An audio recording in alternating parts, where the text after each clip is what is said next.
नमस्कार. स्वागत आहे महाराष्ट्रातील माझ्या तमाम विद्यार्थी मैत्रिणींचं. तुम्हाला खूप जास्त डाऊट्स आहेत जेव्हापासून एम पी एस सीने जेव्हापासून आयोगाने त्यांचे वर्ग किंवा ते कोणत्या कोणत्या पदांचे पेपर घेणार आहेत जेव्हापासून ते अनाऊन्स केलेलं आहे.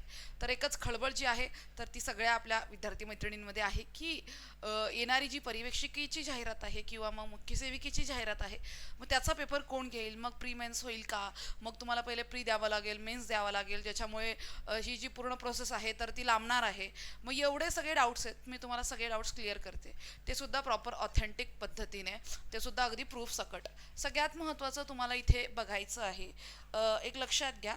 जर तुम्ही पाहिलं तर हा जी आर आहे मी तुम्हाला पूर्णतः, तुम्ही आपल्या टेलिग्राम चॅनलला जॉईन करा, स्टडी स्पेस मराठीला. स्टडी स्पेस मराठीवर ही पूर्ण नोटिफिकेशन जी आहे एम पी एस सीनी जवळजवळ 93 संवर्ग जे आहेत, 93 संवर्ग की ज्यांचे पेपर एम पी एस सीकडून कंडक्ट केले जातील, तर ते पूर्ण पी डी एफ जी आहे तर ती शेअर केलेली आहे.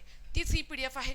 आणि इथे तुम्ही बघू शकता की कशा पद्धतीने ही पद आहेत. बघा इथे तुम्ही जर बघाल, आपलं जे हे आहे विभाग आहे तर तो आहे महिला व बालविकास विभाग. ओके, तुम्ही बघू शकता महिला व बालविकास विभाग. जर तुम्हाला हवं असेल तर त्याला थोडंसं झूम करते जेणेकरून तुम्हाला दिसेल. ओके, आता दिसतंय तुम्हाला बघा.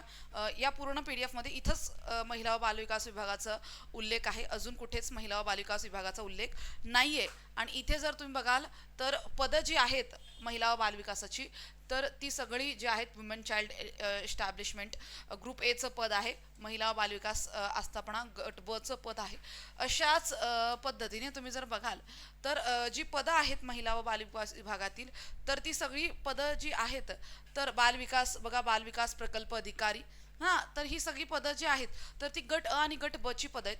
कुठेही महिला व बालविकास विभागातील गट क च्या पदाचा उल्लेख एम पी एस सीच्या या पी डी एफमध्ये नाही आहे. म्हणजे माझा सांगण्याचा अर्थ असा आहे की पर्यवेक्षिका असू दे किंवा मग मुख्य सेविका असू दे, दोघांचाही उल्लेख या पूर्णतः 231 पदांच्या पी डी एफमध्ये नाही आहे. इथं तुम्हाला एक गोष्ट लक्षात येते की यानुसार महिला बालविकास विभागाअंतर्गत किंवा आय सी डी एस अंतर्गत असणारे दोन्हीही पदं ही शक्यता आहे की टी सी एस आय बी पी एसकडूनच भरले जातील.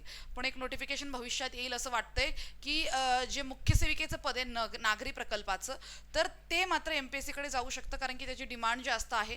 ओव्हरऑल बघा, ओव्हरऑल सगळं बेसिक पे वगैरे सारखंच असतं, पण अलाउन्सेस वगैरे पकडून जे पेमेंट आहे नागरी विभागामध्ये अलाउन्सेस पकडून सगळे डी एच आर तुमचे जे काही एच आर असतं, सगळ्या गोष्टी ज्या आहेत तर त्या वाढून जास्त पेमेंट मिळतं शहरी प्रकल्पामध्ये.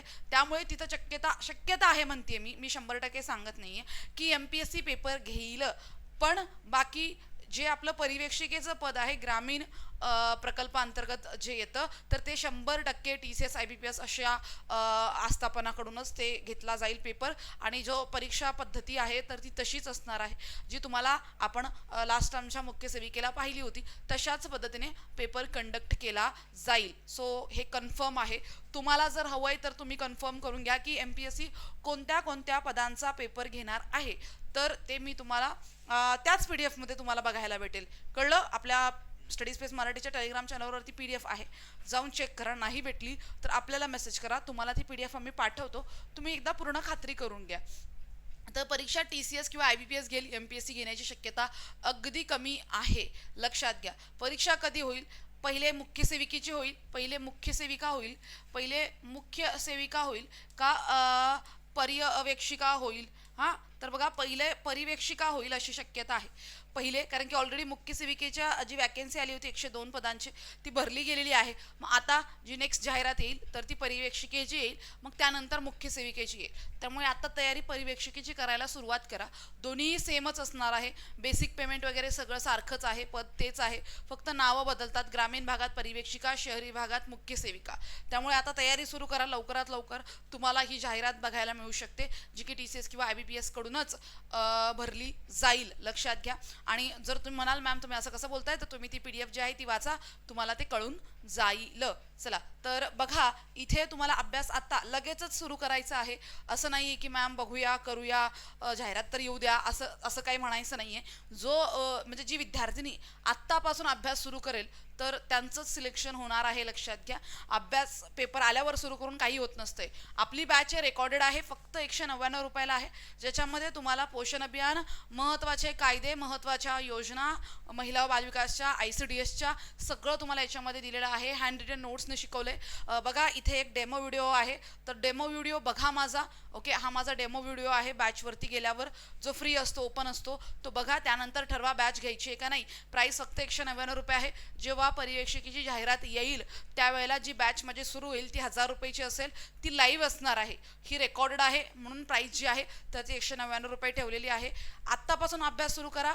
जेव्हा ती रेकॉर्ड आपण घेऊन जातोय म्हणून स्वस्त आहे. जेव्हा लाईव्ह घेऊन जाऊ त्याच्यामध्ये तुम्हाला इन्क्रीमेंट बघायला मिळणार आहे प्राईसचं, आणि तेव्हा सुद्धा तुम्हाला जॉईन करायचे, कारण की ही बघितल्यावर तुम्ही 100% ती जॉईन करणार. त्यानंतर बघा आपल्या ॲप्लिकेशनवर आहे, स्टडी स्पेस मराठी ॲप्लिकेशन, सगळ्यांनी काय करायचं आहे, जॉईन करायचं आहे. त्यानंतर बघा ही आपली टेस्ट सिरीज आहे. थोडंसं प्रश्न उत्तराची प्रॅक्टिस सुरू करा. जेवढ्या प्रश्न उत्तराच्या प्रॅक्टिसवर तुमचा हात बसेल तेवढा तुमचा कॉन्फिडन्स वाढेल, त्यासोबत तुमच्या सिली मिस्टेक्स कमी होतील. त्यासाठी टेस्ट सिरीज महत्त्वाची. प्राईस फक्त आणि फक्त 99 रुपये आहे. आपल्या ॲप्लिकेशनवर टेस्ट सिरीजच्या सेक्शनमध्ये तुम्हाला टेस्ट सिरीज भेटेल. चला तर आजसाठी इथेच थांबणार आहोत. भेटणार आहोत नेक्स्ट लेक्चरमध्ये. तुम्हाला जर अंगणवाडी संबंधीच्या सगळ्या अपडेट्स हव्या असतील तर आपल्या चॅनलला सगळ्यांनी जॉईन करायचं आहे. धन्यवाद.